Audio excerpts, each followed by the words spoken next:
Welcome to Wife Cheating Story. I hope you have an enjoyable and relaxing time listening. Let's get started.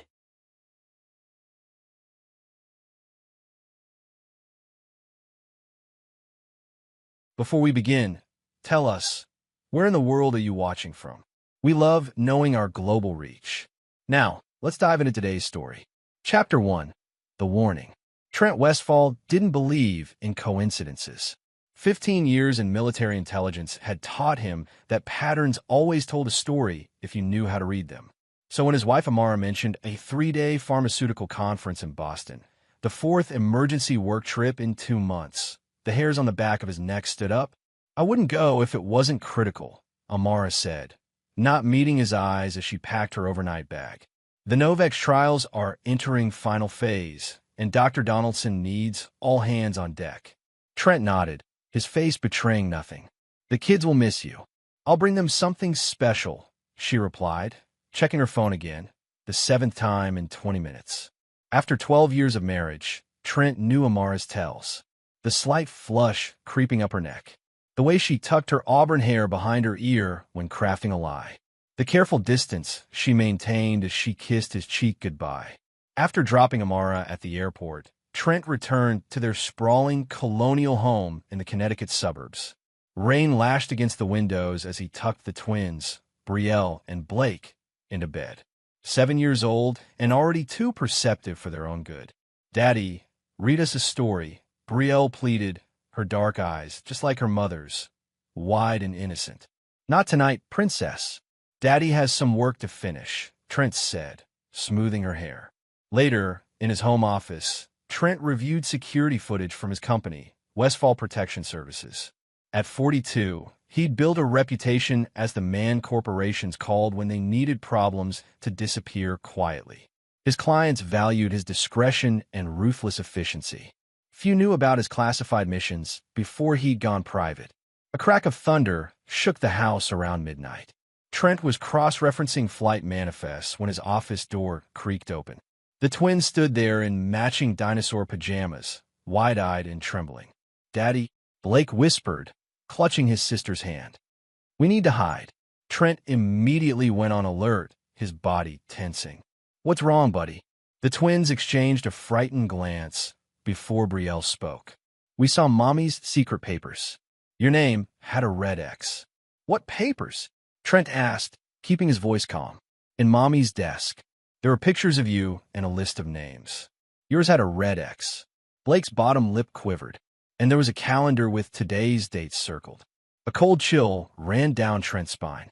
He'd known something was wrong, but involving the children crossed a line he hadn't anticipated. "When did you see this?" he asked. "Yesterday. We were playing hide and seek," Betrayal admitted. "Mommy got really mad when she caught us." Trent led the twins to the kitchen for hot chocolate, his mind racing. As he reached for the light switch, the entire house plunged into darkness. "Daddy," Blake whimpered. "It's okay," Trent whispered, reaching for the gun he kept holstered at his ankle. Probably just a storm, but Trent knew better. The security system should have switched to backup power immediately. "Come here," he whispered, pulling the twins close. That's when they heard it. The basement door bursting open, followed by heavy footsteps on the stairs. Chapter 2. Blood Ties. Trent had seconds to react. He scooped up the twins and silently moved to the pantry, where he'd installed a hidden panic room years ago. As the door sealed shut behind them, the twins huddled against him in the dark. "Not a sound," he whispered, activating the surveillance system that gave him eyes on every room in the house. 3 men in tactical gear moved through the house with military precision. These weren't random burglars. They knew the layout and were heading straight for his office. "Who are they?" Blake whispered. "Bad men," Trent answered simply. "But they won't find us." On the monitors, Trent watched as the intruders tore through his office, grabbing his laptop and files. Their leader spoke into a radio. No sign of the target or the children. Proceeding to secondary locations. Trent's blood ran cold. They weren't just after him. They wanted the twins too. Once the intruders departed, Trent accessed the secure server where all his home surveillance footage automatically uploaded. He watched footage from earlier that day, seeing Amara enter his office with another man, a tall figure with salt and pepper hair that Trent recognized immediately. Russell Parnell, not a pharmaceutical executive as Amara had claimed, but the CEO of Helix Dynamics, a defense contractor that had aggressively pursued Trent's company for acquisition last year. The footage showed Amara opening Trent's safe and photographing documents. The betrayal hit him like a physical blow. "We need to go somewhere safe," Trent told the twins, packing essentials into a go bag. "And we can't tell anyone, not even Mommy." "Is Mommy in trouble?" Brielle asked. Trent chose his words carefully. "Mommy made some bad choices. We need to make sure those bad men don't find us while I fix things." They slipped out through a tunnel that connected the panic room to the garage, where Trent kept an unmarked vehicle with untraceable plates. As they drove through the stormy night, Trent called the one person he still trusted. "Cal, it's me." Protocol Blackfish is in effect. Calvin Reese had been Trent's spotter in Afghanistan, saving his life more times than either could count. Now he ran a remote hunting lodge in the Adirondacks that doubled as a safe house. "What happened?" Cal asked, no hesitation in his voice. "Amara's working with Parnell. They try to take me out tonight. The twins are with me." A long pause. "Jesus, Trent. The kids too. They know something, Cal. They saw documents with my name marked for elimination. The guest cabin is stocked. I'll run interference." By dawn, they reached the lodge. As the twins finally fell asleep in the cabin's loft, Trent connected to his secure network and began piecing together the truth. Amara had first met Russell Parnell 8 months ago when Helix approached Westfall Protection about merger. The digital trail revealed hundreds of encrypted communications between them. Hotel reservations. Joint offshore accounts recently opened. But most damning was a document outlining Westfall's classified government contracts, information only Trent and Amara had access to. They weren't just having an affair. They were systematically dismantling his life to take his company. When Cal arrived with supplies, his weathered face was grim. "Your house is gone.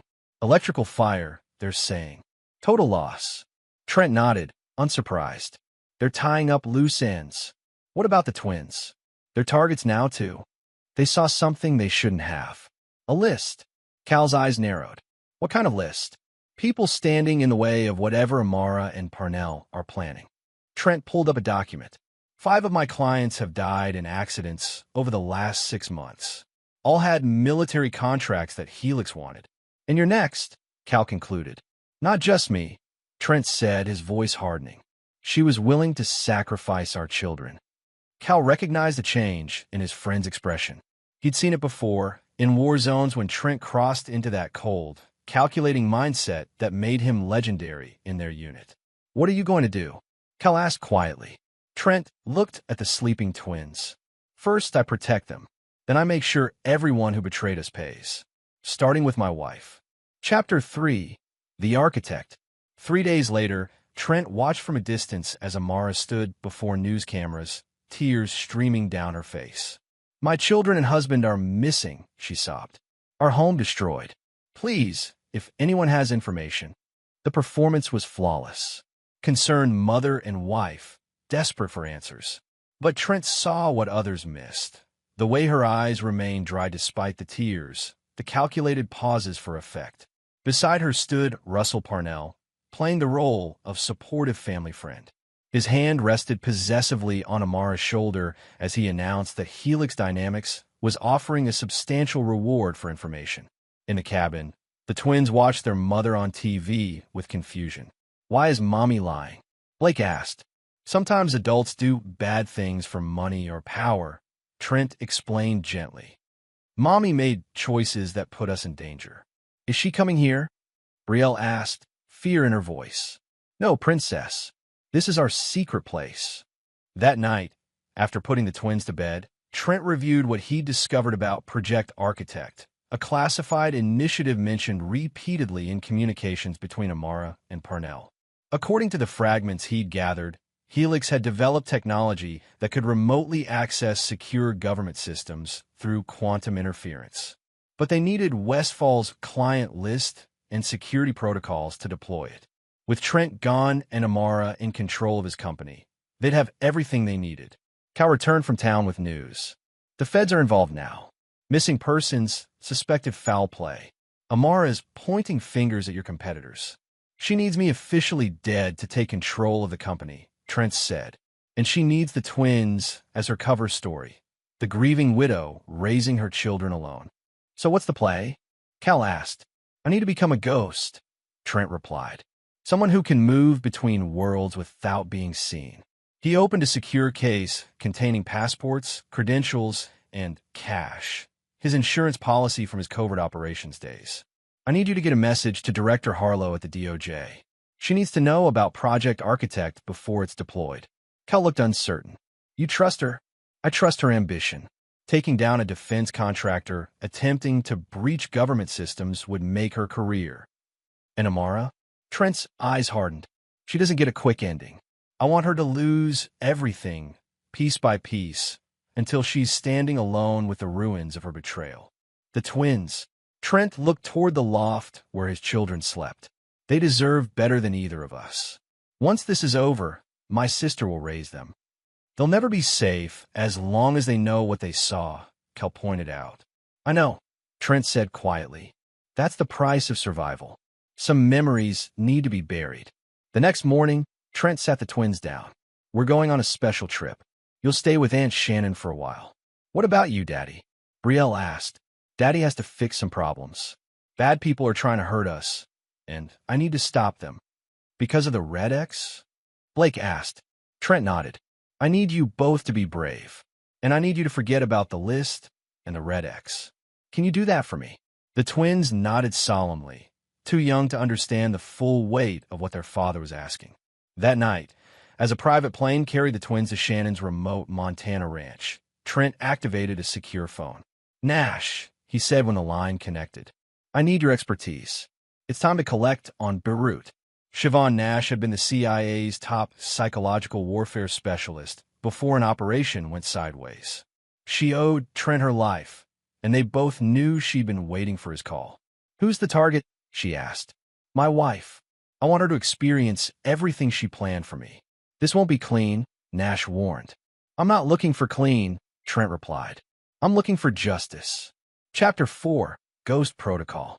6 weeks after his disappearance, Trent watched Amara enter the Westfall corporate headquarters in downtown Hartford. Despite the board's reluctance, she'd leveraged her status as his wife to assume temporary control of operations. Russell Parnell had been surprisingly absent from public view, focusing instead on finalizing Project Architect from the shadows. Trent's appearance had changed dramatically. Gone was the clean-cut executive. His hair was longer, his formerly clean-shaven face now covered with a thick beard, colored contacts changing his blue eyes to brown. The few extra pounds he'd gained completed the transformation. Inside a van parked across the street, Siobhan Nash monitored surveillance equipment. She scheduled meetings with all your major clients today. Parnell's people are embedded as security consultants shadowing each account. They're mapping access points, Trent muttered. How's progress on our end? Your DOJ contact came through. They're building a case, but they need concrete evidence of Project Architect. So far, it's all circumstantial. Trent had spent weeks constructing his counterattack. The first phase involved systematically isolating Amara from her support system, beginning with the Westfall Board of Directors. Parker's up first, Nash noted, referencing Vernon Parker, the board chairman who had known Trent for decades. Trent nodded. He'll be the easiest to convince. Later that evening, as Parker walked to his car in the deserted parking garage, a figure emerged from the shadows. Hello, Vernon. Parker nearly collapsed at the sight of Trent. My God, you're alive. The police, your wife. My wife tried to have me killed, Trent said calmly, along with my children. Parker stared in disbelief. That's impossible. Amara has been devastated. An act. Trent interrupted, handing Parker a flash drive. Everything you need to know is here. Helix Dynamics is using my company as cover for a cyber weapon called Project Architect. Amara gave them access. If this is true, Parker began. When the FBI contacts you tomorrow, you'll know it's true. Until then, keep acting normally. Lives depend on it. One by one, Trent reached out to trusted board members. By the end of the week, Amara arrived at work to find herself locked out of the executive floor. Security escorted her to a meeting where the board presented evidence of her duplicity in corporate espionage. The first phase of Trent's plan was complete. Amara had lost the company. But what she didn't know was that her nightmare was just beginning. Trent watched from his surveillance post as Amara frantically called Parnell, who refused to answer. Her carefully constructed world was starting to crumble.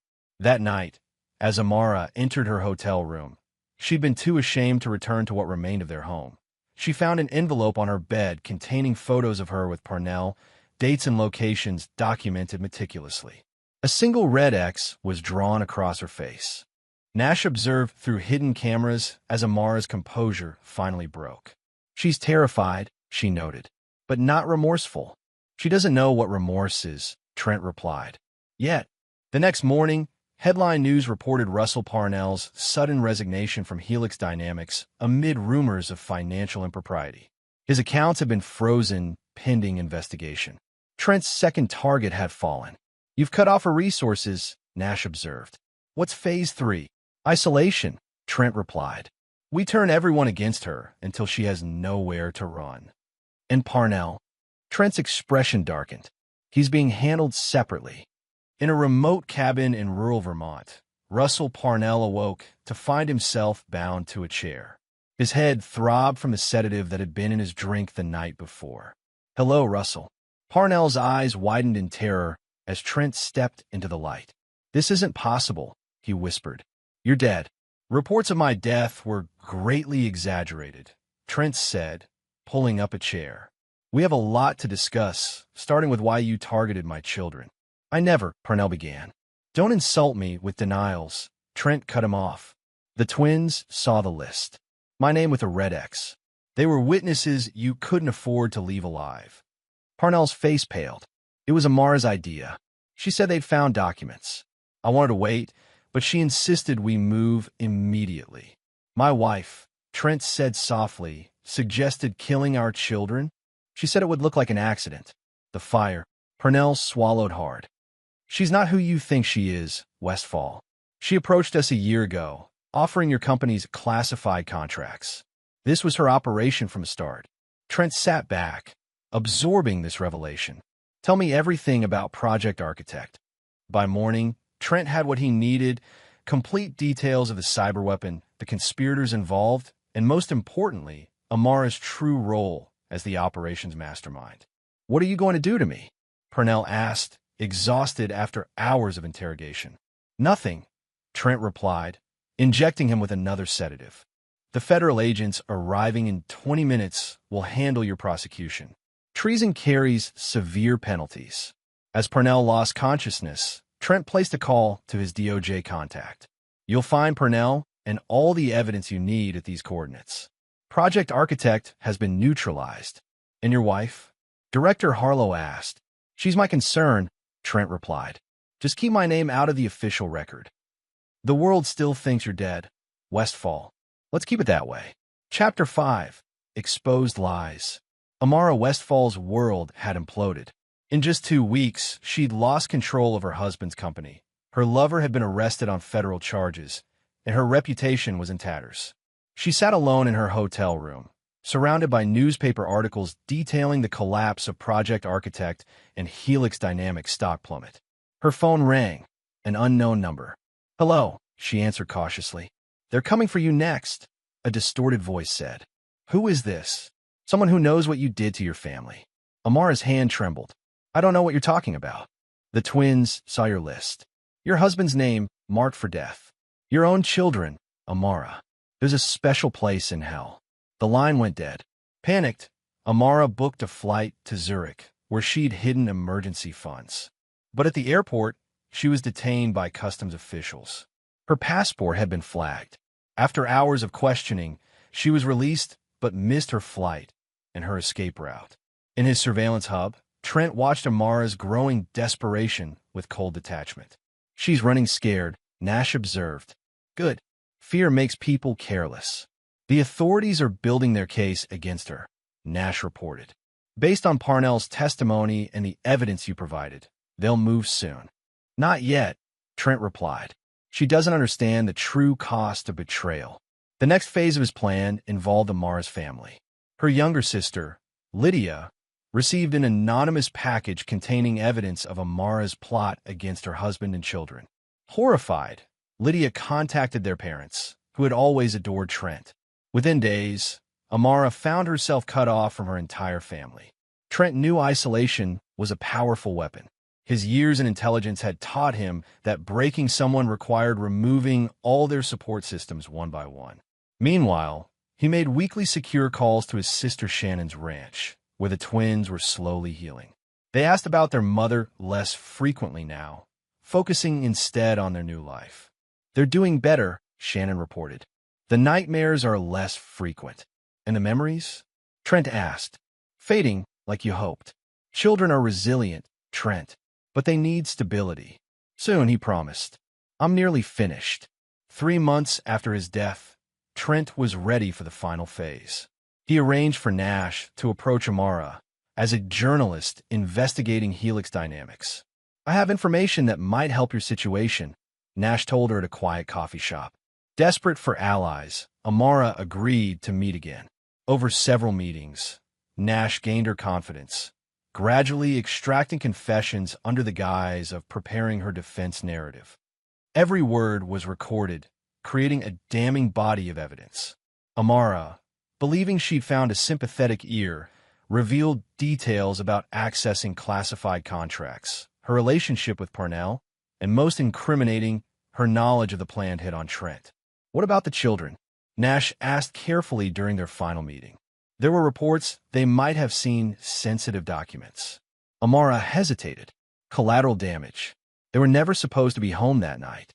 I'd arranged for them to stay with a friend, so their deaths would have been acceptable." "Necessary," Amara corrected coldly. "You don't understand what was at stake.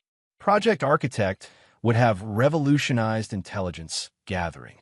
Trent was short-sighted, refusing to sell to Helix. "He left me no choice. And you have no regrets?"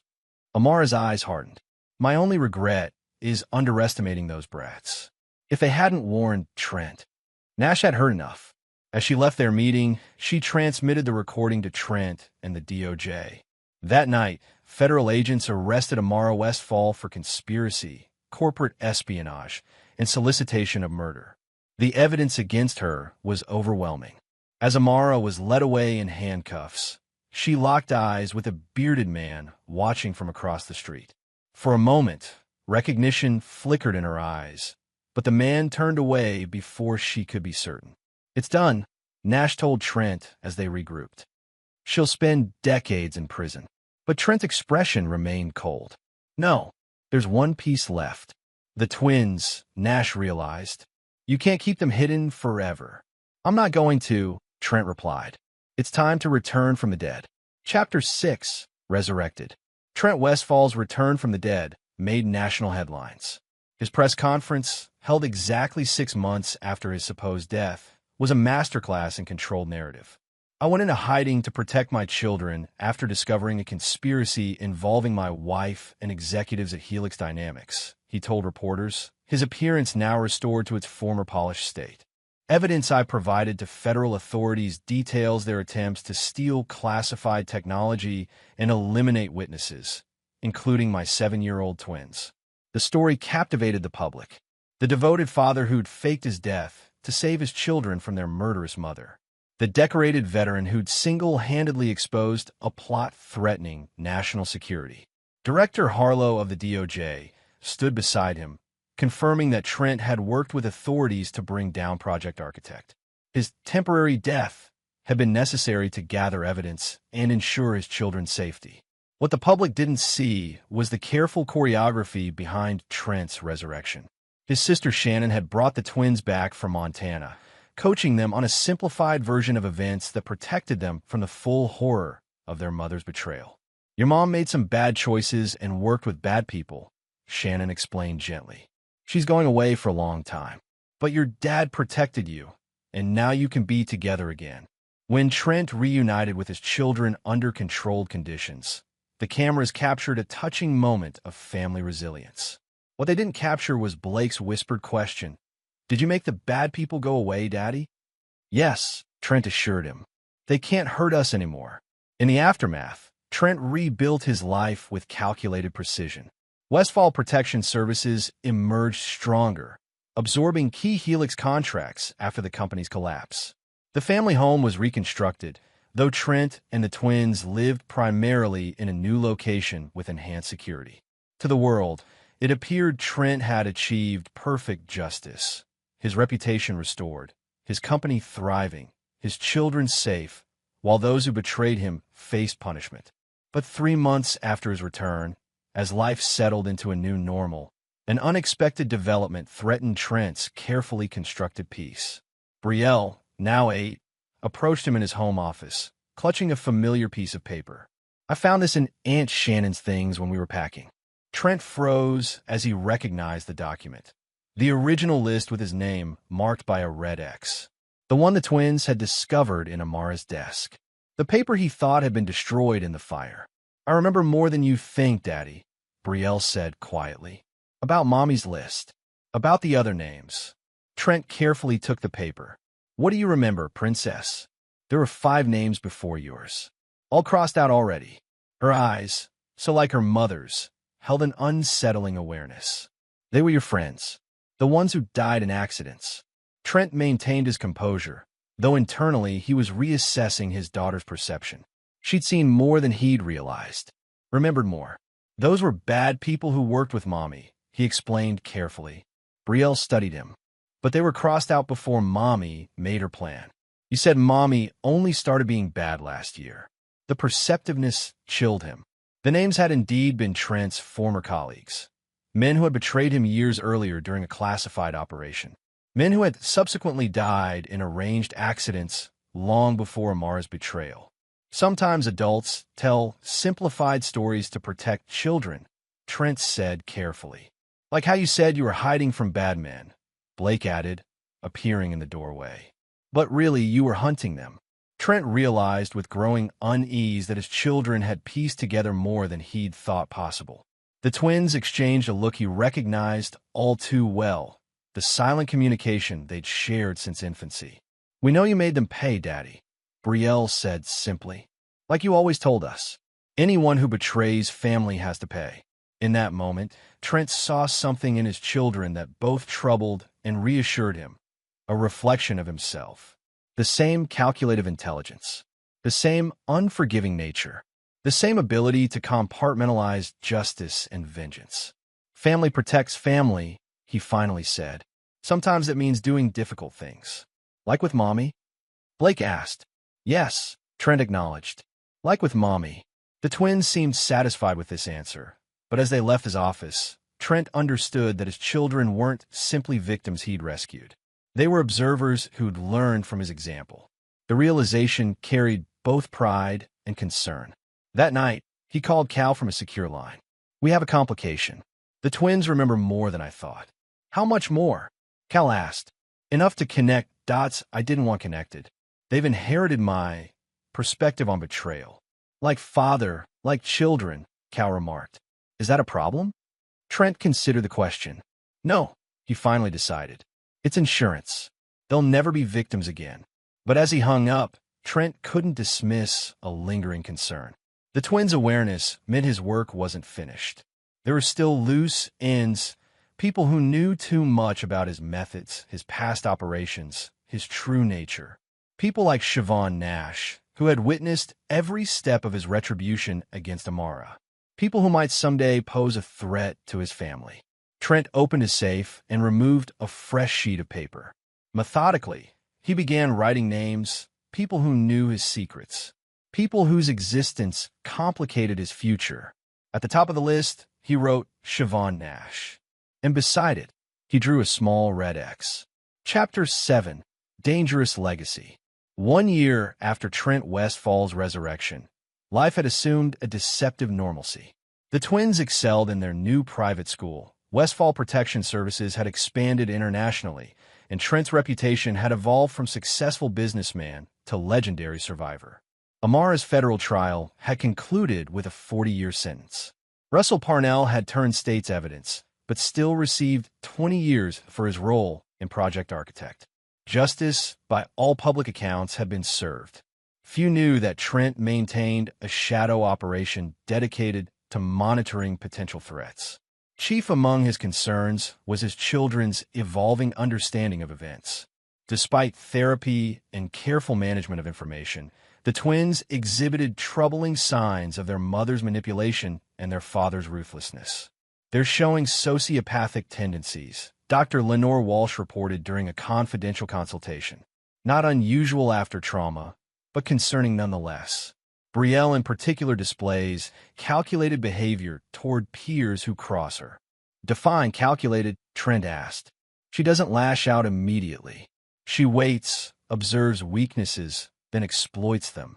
Last month, a classmate excluded her from a birthday party. 3 weeks later, that girl's most treasured possession was destroyed in what appeared to be an accident.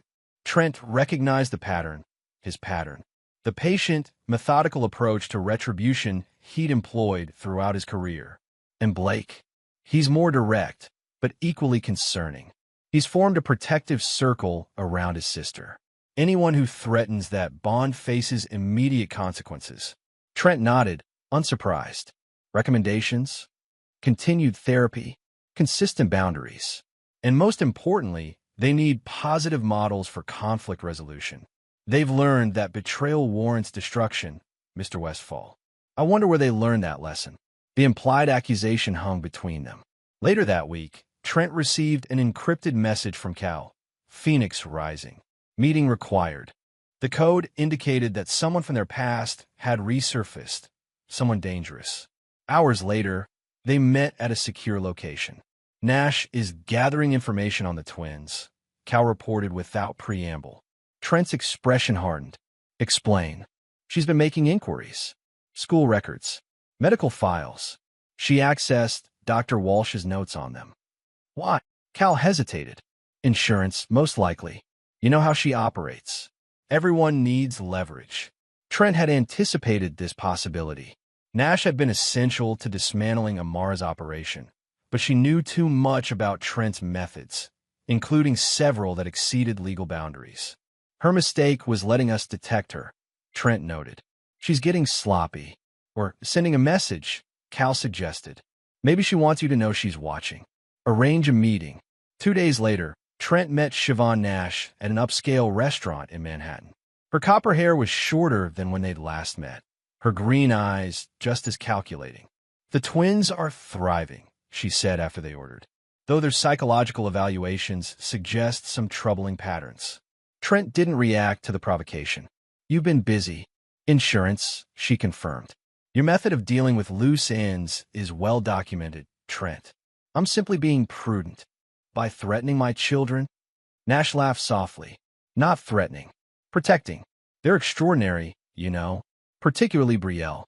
That level of cognitive processing at 8 years old is remarkable. She connects patterns most adults would miss. Stay away from my family, Trent warned quietly. Family is precisely why I'm here, Nash replied, sliding a file across the table. Your operation against Amara was clean. Your previous eliminations, less so. There are people connecting those dots, just like your daughter did. Trent examined the file, which detailed an ongoing DOJ investigation into the deaths of his former colleagues. The names that had been crossed out on Amara's list before his own. Director Harlow? He asked. Nash nodded. She protected you during the architect operation because you were useful. Now, she's wondering if you've been eliminating threats long before Amara betrayed you. What's your stake in this? Self-preservation, Nash admitted. If they come for you, they come for me next. I help you destroy your wife's life. That makes me complicit. Trent considered his options. Nash represented a liability, but also an asset with unique skills. Eliminating her would only validate the DOJ's suspicions. What do you propose? He finally asked. A mutual defense pact, she replied. I help you manage this investigation. You ensure my name stays clear of any fallout. And we both protect those remarkable children from becoming collateral damage. Trent didn't trust Nash, but he recognized the pragmatic value of her offer. Acceptable. On one condition, you never approach my children directly. Agreed, Nash said, raising her wine glass, to complicated partnerships.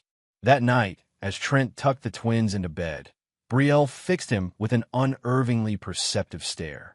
"Was that lady today a friend or an enemy?" she asked. Trent froze.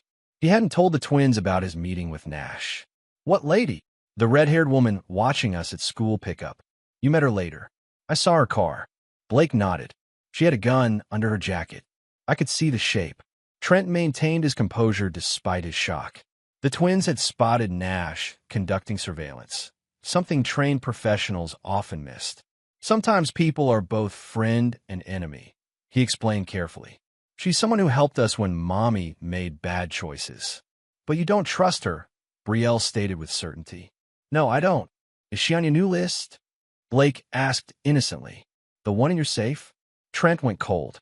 His children had apparently found his contingency list, the one with Nash's name marked for potential elimination. "You shouldn't be looking in my safe," he said, deflecting the question. "We weren't," Brielle clarified. "We saw the reflection in your glasses when you were working late. It looked like Mommy's list." The twins were not just observant, but strategically adept, using indirect methods to gather intelligence. They'd inherited the worst traits of both parents: Amara's manipulation and Trent's calculated ruthlessness. "Some secrets are meant to protect us all," Trent said finally, "even from each other." The twins exchanged their characteristic look, a silent communication he couldn't decipher. "We understand, Daddy," Brielle said, her voice chillingly adult. "Everyone has secrets." After they fell asleep, Trent called Dr. Walsh. "We need to accelerate their treatment," he said without preamble. "Did something happen?" she asked. "They're becoming too much like me," he admitted, perhaps the first honest self-assessment he'd ever shared. "And that can't happen." Chapter 8, Betrayal Inherited. 3 months after his arrangement with Nash, Trent faced a new crisis. Director Harlow had been replaced at the DOJ by Thomas Reeves, a prosecutor with a reputation for targeting white-collar criminals with military backgrounds. Within weeks, the dormant investigation into the deaths of Trent's former colleagues had been reactivated. "They've subpoenaed your military records," Nash reported during a secure call, "including the classified operations in Lahore." Lahore, where 5 members of Trent's unit had betrayed him during a high-risk extraction, leaving him for dead after stealing intelligence to sell on the black market. The same 5 men who later died in accidents before Amara's betrayal. "Can they access those files?" Trent asked. "Not officially, but Reeves has unofficial channels through his brother at the Pentagon." "Recommendations?" "We need leverage on Reeves," Nash suggested. "Everyone has secrets." But before they could implement this strategy, Trent discovered a more immediate problem at home. The twins had been suspended from school after an incident involving the son of a prominent judge. The boy had allegedly bullied Blake, pulling down his pants in the locker room. 2 days later, the boy suffered a severe allergic reaction during lunch. Campus security footage showed Brielle near the boy's food, but nothing conclusive. When confronted by school administrators, the twins had maintained perfect solidarity, neither confirming nor denying involvement. "This isn't just childhood retaliation," Dr. Walsh warned after the incident. "This was calculated risk assessment, execution, and contingency planning. They determined the exact amount of allergen needed to cause distress without risking death." "How could they know that?" Trent asked, disturbed. "Brielle has been spending considerable time in the school library's medical section, and they both closely observed your methodical dismantling of their mother's life. They're applying your lessons, Mr. Westfall." That evening, Trent confronted the twins directly. "Did you put something in Connor Reeves' food?" he asked calmly. The twins' expressions remained neutral. "Why will we do that?" Brielle asked. "Because he humiliated Blake. Because you believe betrayal requires punishment. Isn't that what you taught us?" Blake countered. The directness of the question caught Trent off guard. "I taught you to protect yourselves. You taught us that people who hurt us have to pay," Brielle corrected. "Like Mommy." "That was different," Trent insisted. "Your mother tried to kill us," Brielle finished. "We know. We remember more than you think, Daddy." Blake nodded. "We remember the men who came that night. We remember the basement door. And we know about the other people on your lists," Brielle added. The ones before Mommy betrayed you. The ones you made pay. Trent realized with growing horror that his children had been conducting their own investigation, piecing together his past operations through careful observation and access to his secure files. "How did you get into my encrypted records?" he asked quietly. "Your password pattern," Blake said matter-of-factly. "You always use variants of military operation names and dates. We figured it out months ago. We know about Uncle Cal helping you," Brielle continued. "And about the red-haired lady. She's on your contingency list, too.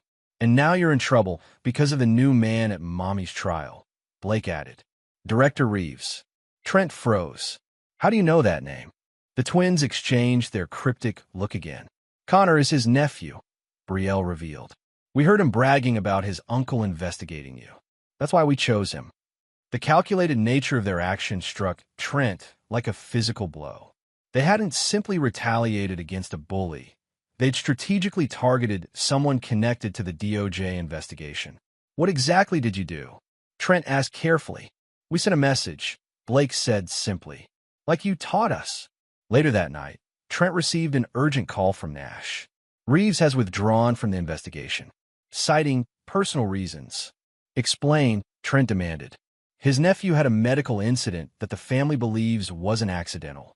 They've received warnings to back off your case." "I didn't send any warnings," Trent said, a chill running through him. "Well, someone did," Nash replied. "Someone who knew exactly how to leverage Reeves' greatest vulnerability, his family." After hanging up, Trent checked on the twins, finding them sleeping peacefully. On Brielle's desk lay her science homework, a detailed report on anaphylactic shock and allergic reactions. Beside it was a sealed envelope addressed to Director Reeves, Department of Justice. He carefully opened it, finding a single sheet of paper inside. At the top was a crudely drawn red X, and below it, written in a child's handwriting, "Leave our daddy alone, or next time will be worse." Trent sat heavily on his daughter's desk chair, confronting a terrible truth. In his quest for vengeance, he had created something far more dangerous than his enemies. He had molded his children in his image, teaching them that betrayal warranted destruction at any cost. And now they were applying those lessons independently, without his moral constraints or adult judgment to temper their actions. The twins weren't just victims he'd protected or innocents he'd sheltered from their mother's treachery. They were his true legacy, calculating, ruthless, and absolutely loyal to their conception of family justice. Trent realized he faced an impossible choice: continue enabling their development into weapons like himself, or dismantle the very thought patterns he'd instilled in them through his example. Either way, the damage was already done. The cycle of betrayal and retribution had claimed new participants, his own children. Chapter 9. Red Inheritance. 2 years after the fall of Amara Westfall, her former husband sat across from Dr. Lenore Walsh for their quarterly assessment of the twins' progress. "They're adapting well," she reported cautiously. "Their academic performance is exceptional. No further disciplinary incidents at school." "But," Trent prompted, recognizing her hesitation, "but their emotional development concerns me. They've constructed an elaborate framework of loyalty and betrayal. Anyone within their circle receives absolute devotion. Anyone outside, it is viewed as a potential threat." "That sounds like basic threat assessment," Trent noted. "In adults with military backgrounds, perhaps," Dr. Walsh countered. "In 10-year-old children, it's abnormal. They continue to divide the world into allies and enemies, with no middle ground." Trent couldn't argue. Since the Connor Reeves incident, he'd worked tirelessly to redirect the twins' development, emphasizing empathy and proportional responses to conflict. But their fundamental worldview remained unchanged. Betrayal was unforgivable, family loyalty absolute. After their revelation about accessing his files and targeting Reeves' nephew, Trent had implemented new security protocols. Cal had been reassigned to distant operations. Nash had been kept at arm's length. The contingency list had been destroyed. Yet he sensed the twins were simply becoming more sophisticated in concealing their activities. They presented a perfect facade of normal childhood while maintaining their private bond and shared perspective. "What's your recommendation?" Trent asked. Dr. Walsh hesitated. "Complete separation. Different schools, different therapeutic approaches. Their symbiotic relationship reinforces these patterns." "That would destroy them," Trent objected. "It might save them," she countered. "Together, they're becoming something concerning." That evening, as Trent considered this drastic option, he received an unexpected visitor. Siobhan Nash arrived unannounced, bypassing his security systems with ease. "We have a problem," she said without preamble. "The twins have been in contact with Amara." Trent felt as though the floor had dropped from beneath him. "That's impossible. She's in federal custody. All communications are monitored." They used an intermediary, an art therapist at the prison who also volunteers at their school. "They've been exchanging coded messages for months." "How do you know this?" "Because Amara reached out to me," Nash admitted. "She wants to make a deal." Trent's mind raced through the implications. "What kind of deal?" "Information in exchange for a reduced sentence. She claims to have evidence of your involvement in the deaths of your former unit members. Evidence the twins helped her compile." The betrayal cut deeper than Trent could have imagined. His own children, secretly communicating with the woman who had tried to kill them, gathering evidence against him. "Why would they do this?" he asked, more to himself than Nash. "Because she's their mother," Nash replied simply. "And because she's convinced them you've lied about everything. That the night of the break-in was staged. That you manipulated them to turn against her. That's absurd. She planned to kill them. Children want to believe in their parents, Trent. And Amara was always the more persuasive one." Trent accessed his security system, reviewing footage of the twins' activities over recent months. There was subtle patterns he'd missed. Library visits coinciding with the art therapist's schedule. Drawings sent to community service projects that were actually prison outreach programs. "What's Amara's endgame?" he asked. "Revenge," Nash said. "She loses either way. Either she destroys you with her evidence, or she turns your children against you. Either outcome satisfies her." "We need to move quickly," Trent decided. "The art therapist." "Already handled," Nash assured him. "The communication channel is closed." That night, Trent confronted the twins directly. They sat across from him in his office, their expressions carefully neutral. "I know about your communication with your mother," he said without preamble. Neither child reacted visibly. "Why?" he asked. "After what she planned to do to you?" "We wanted to hear her side," Brielle explained calmly. "You taught us to gather all available intelligence before making assessments." "She tried to kill you," Trent reminded them. "That's what you told us," Blake countered.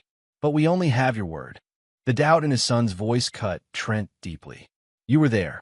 You saw the list. You heard the men break in." "We saw a list," Brielle corrected. "We heard men. But everything after that came from you." "You think I fabricated everything?" Trent asked incredulously. "The federal investigation? Her confession? Parnell's testimony? We think you're capable of elaborate operations," Brielle said carefully. "We've seen your work firsthand."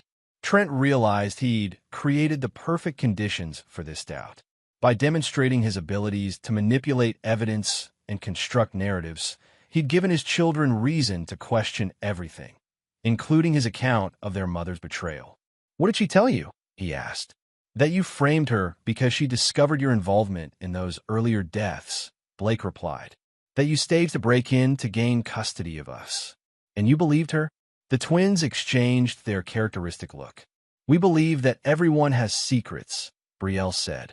"Including you, Daddy." In that moment, Trent recognized that his children had become perfect weapons, not loyal to him or to Amara, but to their own conception of truth and justice. They had learned from both parents' examples to trust no one completely, to verify everything independently. "What would convince you?" Trent asked finally. "The truth," Brielle replied simply. "All of it. No more protected files. No more lies." Trent weighed his options. The twins had already demonstrated their ability to access his secured information.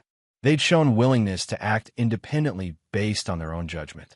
Continuing to withhold information would only push them further from him, potentially toward Amara. "Very well," he said finally. "The complete truth." Over the next several hours, Trent revealed everything. his military operations, the betrayal by his unit members, their subsequent eliminations. He explained how Amara had discovered his past and used it as leverage to partner with Parnell. He provided unredacted files, surveillance footage, and audio recordings that proved Amara's guilt beyond question. The twins absorbed everything with unsettling calm. "So both our parents are killers," Blake observed when Trent finished. "I've eliminated threats," Trent corrected. "People who betrayed oaths and endangered lives." "Like Mommy," Brielle noted. "She betrayed you, so she had to pay." "Yes, and now we betrayed you by contacting her," Blake added. "So what happens to us?" The question revealed their fundamental misunderstanding and Trent's failure as a parent. They believed his love was conditional, based on loyalty rather than unconditional parental devotion. "Nothing happens to you," Trent said firmly. "You're my children. That doesn't change, ever." "But we broke the rules," Brielle pressed. "We betrayed family." "Family is more complicated than rules," Trent explained. "I've made terrible mistakes, especially in how I've raised you. I wanted to protect you from what happened, but instead, I taught you the wrong lessons." For the first time in years, he saw genuine confusion in his children's expressions. "What do you mean?" Blake asked. "I taught you that betrayal can never be forgiven, that people who hurt us must be destroyed. But that's not how healthy people live," Trent admitted. "That's how broken people survive." "Are we broken?" Brielle asked quietly. "No," Trent assured her. "But I would try to mold you into weapons instead of children. That stops today."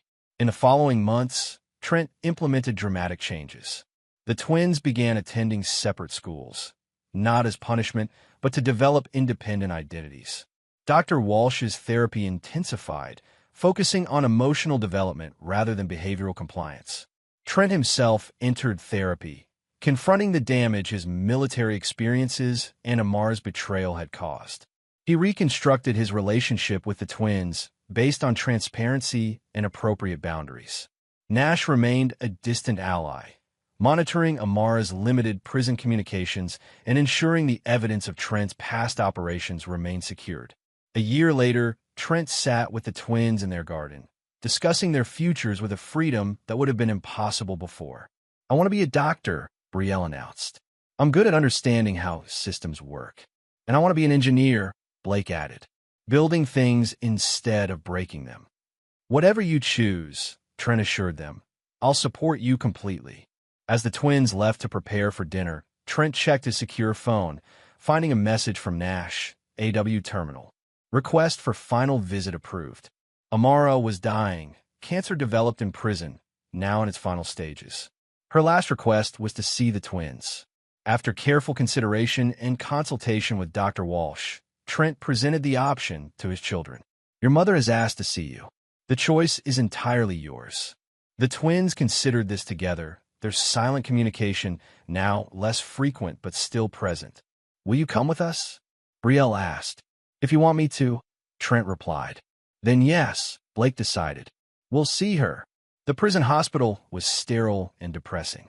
Amara lay withered in her bed, barely resembling the vibrant, manipulative woman who had nearly destroyed their family. "My beautiful children," she whispered when they entered, her eyes filling with tears at the sight of Trent accompanying them. "And you?" "We're here because they wanted closure," Trent explained calmly. "Nothing more." The twins approached their mother's bedside with caution. Unlike the coldly calculating children of years past, they now displayed appropriate emotion. Sorrow for what might have been, anger at her betrayal, confusion about their complicated feelings. "I wanted to tell you," Amara said weakly, "that I'm sorry. Not for what I did to your father. He deserved that, but for putting you in danger. That was unforgivable." "Yes, it was," Brielle agreed. "But we came anyway," Blake added. Amara studied them with genuine regret. "You've grown so much. Are you happy?" The twins looked to Trent, then back to their mother. "We're learning how to be," Brielle answered honestly. When they left an hour later, the twins walked ahead while Trent lingered briefly at Amara's bedside. "They're extraordinary," she whispered, "despite everything we did to them." "Not despite," Trent corrected. "They survive because they're stronger than our mistakes." Did you ever love me? Amara asked suddenly. Before it all went wrong, Trent considered the question carefully. Yes, but I never trusted you. That was the beginning of the end. And you trusted me with one thing, she realized. Our children. My greatest mistake, Trent acknowledged. Amara's eyes filled with tears. For what it's worth, I did love them, even when I was willing to sacrifice them. I know, Trent replied. That's what makes you truly dangerous. 3 days later, Amara Westfall died alone in her prison hospital room. The twins received the news with complex emotions, but no tears. That evening, as they sat together watching the sunset, Blake asked the question that had lingered for years. Do we have to forgive her, Dad? Trent considered carefully before answering. Forgiveness isn't an obligation. It's a choice that serves your healing, not hers. You get to decide what relationship you want with her memory. What about you? Brielle asked. Did you forgive her? No, Trent admitted honestly. I understood her. I even respected her intelligence. But some betrayals leave permanent scars. Like your Red X list, Blake noted. Yes, Trent acknowledged. But that doesn't mean you have to carry the same scars. You can choose differently. The twins absorbed this, the first genuinely free choice they'd been offered about their emotional inheritance. I think, Brielle said slowly, I'd rather build something new than keep fighting old battles. Blake nodded in agreement. Me too. As darkness fell, Trent watched his children, still bearing the marks of their troubled past, but increasingly charting their own course. The red X that had once marked him for death had become a legacy he'd inadvertently passed to them. But unlike him, they might choose to break the cycle. They weren't weapons anymore.